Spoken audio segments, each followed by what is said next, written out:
Coogs House. Yes, it's true. The Houston Cougars did lose on Sunday to the Temple Owls. Lots of stuff to break down and take away from this one. So let's get to it. You are Locked On Cougs, your daily podcast on the Houston Cougars, part of the Locked On Podcast Network, your team every day.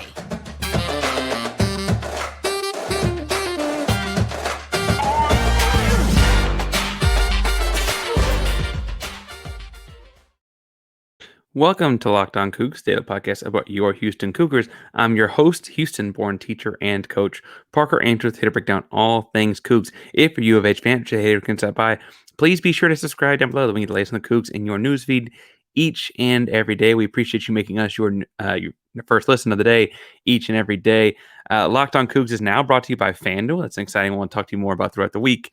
But we appreciate our fans at FanDuel continuing to get this thing rolling. Welcome back to the YouTube channel. It's good to see you again.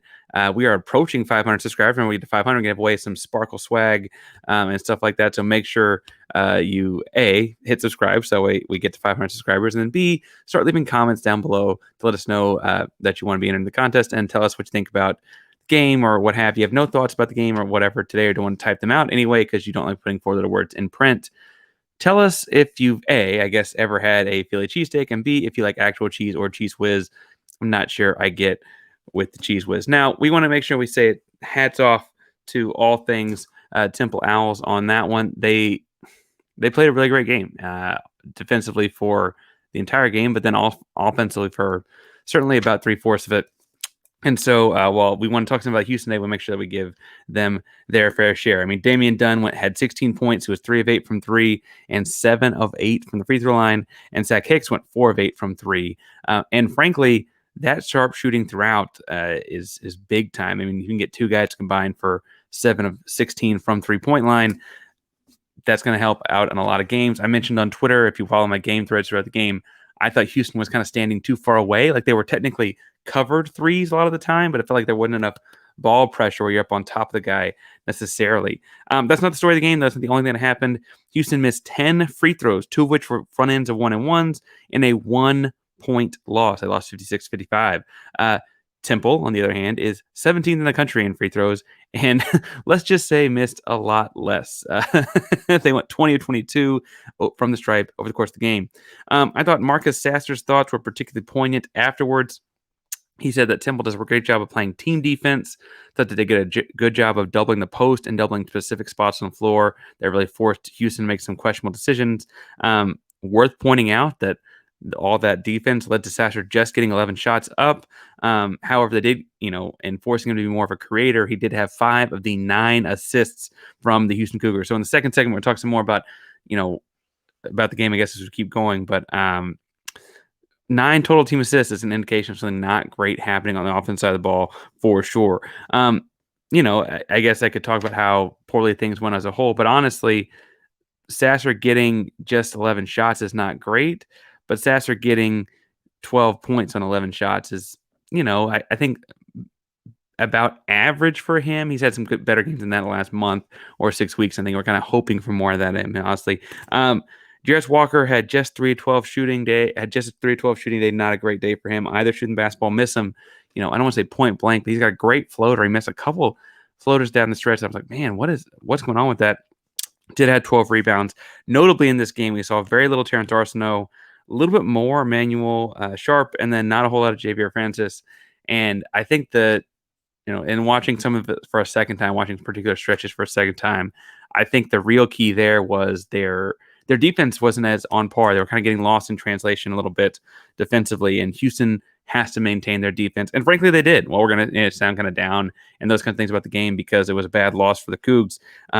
They held Temple to 56 points. They've been averaging 69.3 points, and I know I teach history, not math, but that is about 80% of their overall team average, and that's just another team. I mean, of their now 20 games that Houston Cougars have played, they've held the opponent to 20% or worse, less than their season average in like 16 times, if I'm counting these right. That's a tremendous defensive effort again. Adding to that, I should point out that Temple did not make a field goal in the final 7 minutes and 5 seconds. Worth pointing out that coincides with when Juwan Roberts came back in the game with his 4 fouls. He fouled out just about a minute to go. They'd only had 1 point in the final 6 minutes and 37 seconds, being a free throw down the stretch when Houston is trying to scramble to get the ball back. That's a lot of things to say that the defense was not necessarily the issue for Houston today. The issue is shot making and free throw making and layup making. By my count on this, if I'm pulling up my statistics correctly here, it does look like they not only did they miss 10 free throws, that's at the top of my notes. They missed 17 shots from inside of 15 feet, mostly in the paint, and they were 9 of 14 on layups. 9 of 14 on layups at all. And so, well, obviously there's contested layups, and some of that involves, there's a lot of length at Temple. We talked about that in the preview, how they start a bunch of 6'7s, not just their bigs, right? Whereas Houston's bigs are 6'9, Temple starts a bunch of 6'7s. There's a lot of issues at the rim in particular, and I think it obviously gets kind of all comes down to like the big shot at the end that Tremont Mark misses. They had a great look. They ran a box set on a baseline inbounds with just over a second. There was like 1.3 to go. And they ran Sasser to 1 3-point line on the ball side, Jarace Walker to the other 3 points, like slot area on the ball side. And then Tremont Mark runs underneath the Juwan Roberts screen, like he's going to go set a screen for Sasser, and then books it right around him for a lob. Again, great look. Tremont Mark is pulling away. It'll make it sound like it's an easy shot. It was, a 3-foot, alley-oop type layup, just hit the iron. And then frankly, it wasn't Roberts, it was Chaney, because Chaney actually has a chance to tip it, but by the time it's overextending his arm out to get it done, to get a good hand on it. Great look down the stretch there. Hard to ask for much more than that. Mike could ask for more than that on the possession leading up to that point. But on the whole, to shoot the ball that poorly, I mean, I guess Houston did shoot the ball well from 3, relatively speaking, maybe not by their standards. But they shot 35.3% from 3 and just 33.9% on the game, again, with 9 of 14 from layups and missing 17 shots inside of 15 feet. That's just not a recipe to beat anybody in college basketball. I mean, you got to remember, every coach says it. I know I've heard Sampson say it. They practice too, right? And hats off to Temple. And, no pun intended on hats there. That really is like a big win for them. It's a quad 1 win for Temple and a quad 3 loss for the Cougs. And so in the second segment, we're going to talk some about X's and O's and how that happened. And then in the third segment, I get into like what this could mean for the Cougars. But before we go too far, I need to make sure to tell you about LinkedIn.com. Now, LinkedIn.com is your great place for if you're a small business or hiring manager. That success in 2023 will depend on who you surround yourself with and who can make those shots in the clutch. That's why you have to surround yourself with people you find at LinkedIn Jobs. With LinkedIn Jobs, you can hire qualified candidates to more effectively match your open roles with people who have the skills and values and experiences to help you achieve your goals. LinkedIn Jobs helps you quickly attract the qualified candidates to your open jobs with targeting tools that go beyond resume data by using insights from your job post, company, and their 875 million member profiles to put your post in front of the most qualified candidates. Identify the most qualified candidates on LinkedIn Jobs and connect with them fast and for free. LinkedIn Jobs makes it easy to screen and rate applicants based on your job qualifications, all on one platform. It's why small businesses rank LinkedIn Jobs and one delivering quality hires versus leading competitors. LinkedIn Jobs helps you find the qualified candidates you want to talk to faster. Post your job for free at linkedin.com/lockedoncollege. That's linkedin.com/lockedoncollege to post your job for free. Terms and conditions do apply. All right. So if I'm looking at this as a whole, I want to talk a little bit about what Temple did on offense because they had some success early. And then I want to talk some about what Houston did not do on offense. I think some of the quotes from Kelvin Sampson are particularly enlightening. And then in the third segment, we'll talk more at a national level as far as how this fits into Houston and the number 1 ranking, which will probably fall, obviously, and all of those kinds of things. And if I sound down, I think on a previous episode, you go back and check the catalog where Andy and I talked, Andy, host of Locked On College Basketball, talked. Houston kind of gets stuck in a weird spot because it, like the American Athletic Conference is not the respected conference that like the Big 10 or whatever is. Obviously, the Big 12 we're going next year is the best conference in college basketball, but this isn't the American that gets the same kind of respect. And a loss like Temple today, I'm worried about what it does in the long-term scheme of things, as far as getting a top seed or a good seed that helps Houston. Because as we know, when we get to the Final Four in Houston, things should be rocking. It's about getting there, though. And in one-game samples, there's some stuff exposed today. So one thing Temple did to expose the Cougs is they took advantage of the over-aggression Houston plays on defense. Houston has always, under Kelvin Sampson, been known for an aggressive trapping in the half court, man-to-man, physical defense. Admittedly, there were a lot of fouls called in this game, but I don't know that the 19 fouls on Houston. I mean, there were 16 fouls called on Temple. And like that's really more or less even when you factor in the fact that like Houston A had the Kelvin Sampson tech that counts as one, and then B also like was trying to get the ball at the end and those kinds of things. What Temple did though was Houston's going to trap off ball screens. So like when you run a 1-4 pick and roll on the side or whatever, Houston's going to try and trap you. And what they did was they either went underneath it or over top of it. Did a great job hitting the roller. Now, in previous iterations of the Houston Cougar basketball games, when they've had trouble with things, they've had trouble finding the roller. Right? We mentioned in like Tulsa, Jarace Walker had trouble tagging the roller. We mentioned in like UCF, we mentioned like at UCF, or I guess when UCF came to Houston, that the big thing was finding Taylor Hendricks on the pops, right? Like they had trouble finding that guy. Houston actually did a really good job of finding the roller. That shows progression, shows growth. What then happened was in the roller was able to take advantage of Houston in like a 4-on-3 situation because Houston had doubled the previous ball handler, and that meant that there were 4 more Temple Owls and 3 guys in rotation. That led to a bunch of open threes. Now, on the game, the three-point shooting did even out. Houston contested threes, and I mentioned in the last 7 minutes that Temple did not make a field goal. That did level itself out.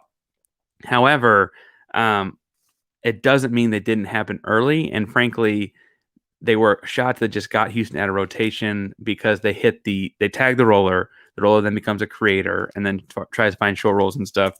There are people on Twitter, I think, asking like, why is Houston, so intent on doubling this or whatever?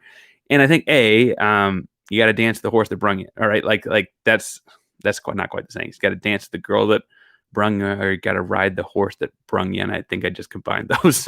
But anyway, the truth there is that like that's Houston's always done. That's why Houston's number 1 team in the country. And so changing your entire philosophy and scheme because Temple's hitting some threes doesn't really show that you believe it's the right thing to do. And I think obviously Sampson believes it's the right thing to do, generally speaking. The other thing I think is interesting there too is that like clearly the adjustments they made to sharpen things up a little bit worked because the Temple shooting leveled out. Temple only ended up shooting 33.3% from 3 on the game, even though they opened up fairly hot in the first like 30 minutes, right? The first half and the first half of the second half.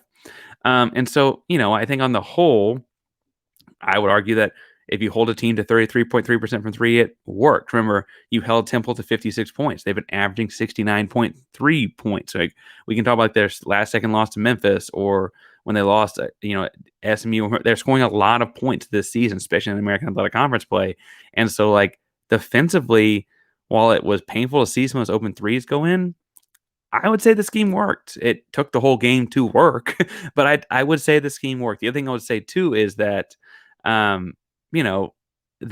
think at some point started finding out like that, like, oh, we can't rotate off of this guy because he's hot today, right? Like Damian Dunn's a great shooter, but like he shot the skin off the ball for most of the game today. Or Zach Hicks is a great shooter, but like they're putting him in a different spot off of that short roll. So like he's in a corner where he's usually at the top of the key or whatever. Like so you're not like you just talked in film about where to help off of, and now it's not quite in the same spot, right? Those kinds of things I think are interesting to see play out, especially when you've done some like homework on a team like you would in conference play. It's a lot harder to do that kind of homework on a team when you get to like the tournament, right? That's a lot more in-game adjustments. And frankly, I think like you'll see the kind of in-game adjustments that, again, Houston played good defense in this game.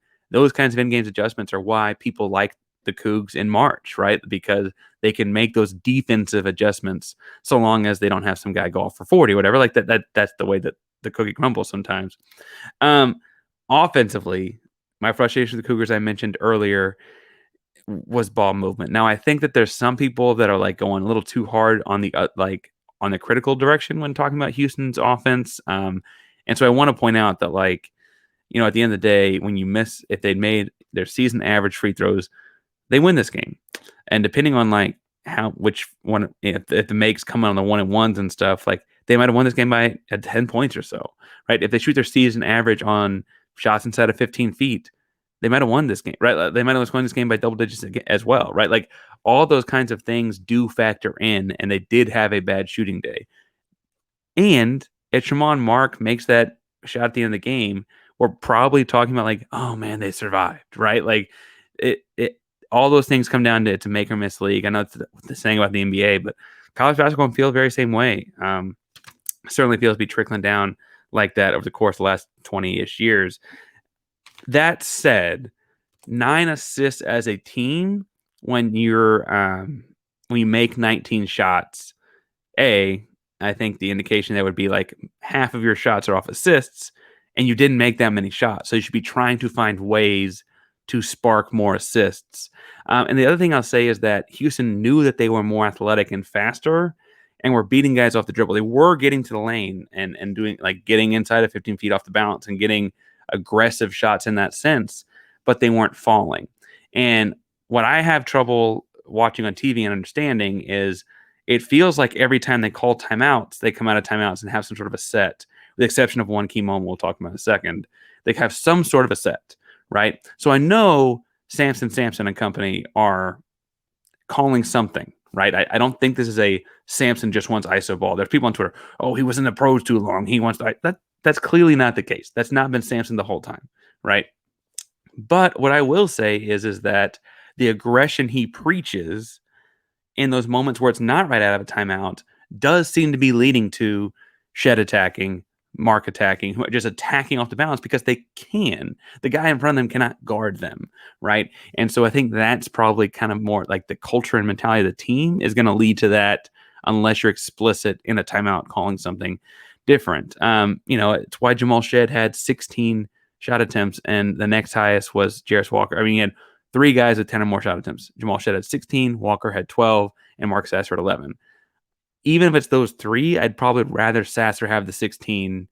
I guess Walker would still have the 12 second and then let Shed have 11, right? Like that's still how I would work it out. And I think what's interesting too is that like the sets they should run, in my opinion, are the sets they're running. They're still doing the right things. They're doing like a triple weave thing with a high and a low post. And sometimes they run an elevator to get Sasser the ball at the top of the key off of it. And that's like the best set they've run in a couple of weeks as far as like stuff that's been working for them in conference play.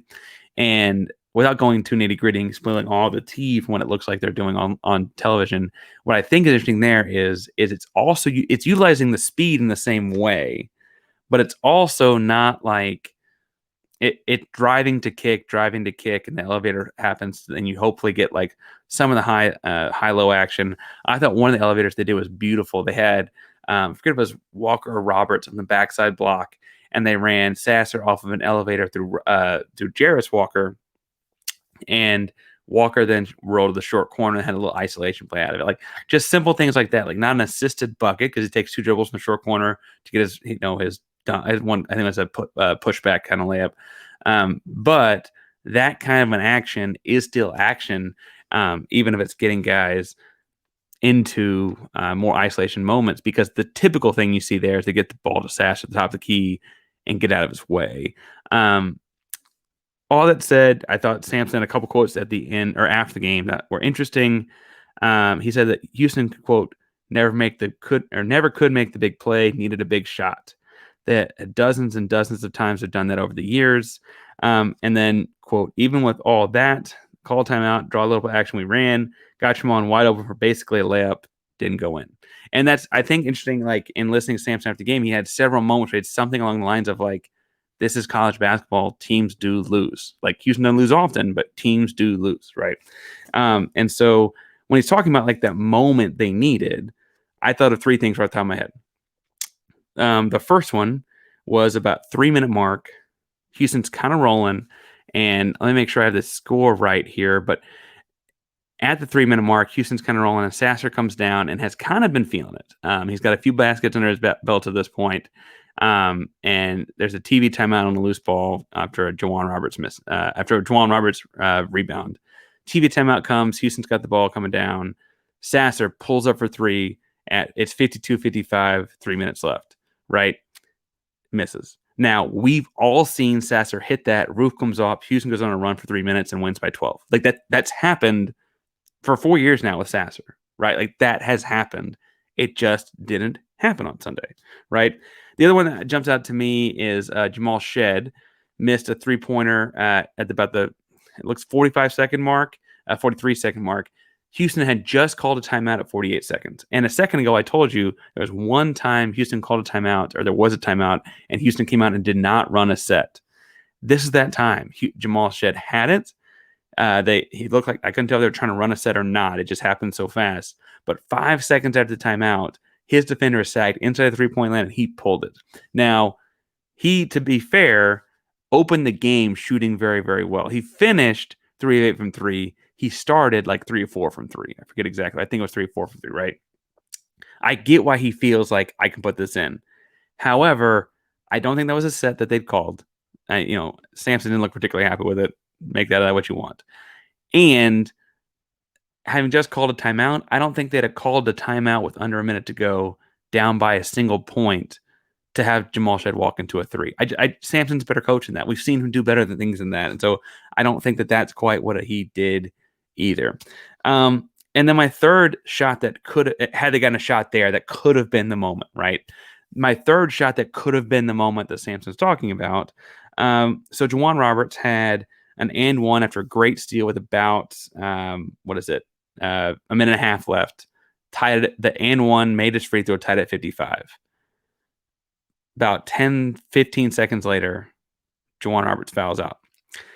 I don't know what the shot would have been, but we have also seen where Juwan Roberts, or any big that's come through Houston, because they've had a number of great ones, gets that big and one play with under 2 minutes to go, and then comes down and gets a dunk, comes down and gets a putback, and is flexing in front of the stands in the student section because they just won the basketball game. Like, we've seen those things happen too.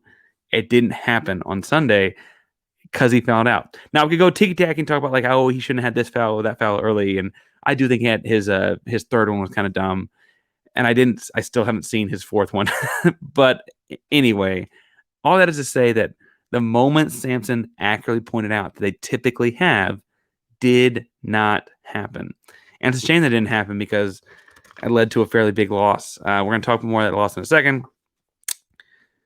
So let's talk about this as a quad 3 loss. Now, for people wondering what that means, there's like tiers of how good or bad a win or loss could be in the net ranking scale, and they kind of like add up your quad 1 wins and your quad 2 wins, your quad 3 losses, your quad 4 losses, and the kind of thing.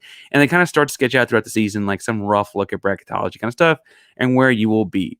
Houston to date obviously had just 1 loss and a handful, like 5 or 6 quad 1 wins.